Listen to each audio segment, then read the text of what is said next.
So even if everything was 100% viable, like everything was 100% playable in meta, do you, in your opinion, think A, there would still be things that were meta, some champions that just did things better than other champions, so they'd still be picked more anyway, and B, would there still be things that were considered OP, but maybe the definition would change a bit, like it would be because you're playing against a main most likely on that champion, since everything is viable, and so they make the champion seem really oppressive and bad because, again, they main the champion, so they know how to really abuse the champion's limits and what they can do.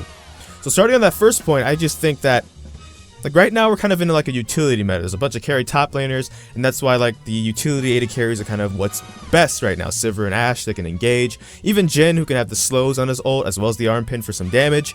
So those champions are the top tier right now, but if you ask some other people, they'd say Lucian's still pretty good, Caitlyn's still pretty good.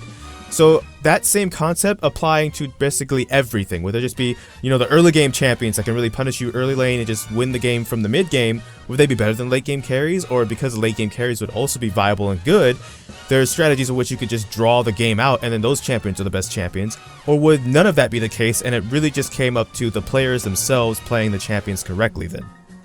And then on the second point about things being OP, again, if you come across a Lucian, for example, who is you think is overpowered, and it's not because his stats are, but because it's a Lucian main, because in this kind of a world, maybe the only people that play champions are people that really want to play those champions or mains on that champion, even one-trick ponies.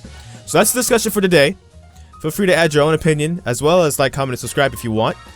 Thank you for watching if you did watch this far. Life is full of a lot of kinks, so I don't know which video will be next, so until next time, take care from the Fire God Eye FS.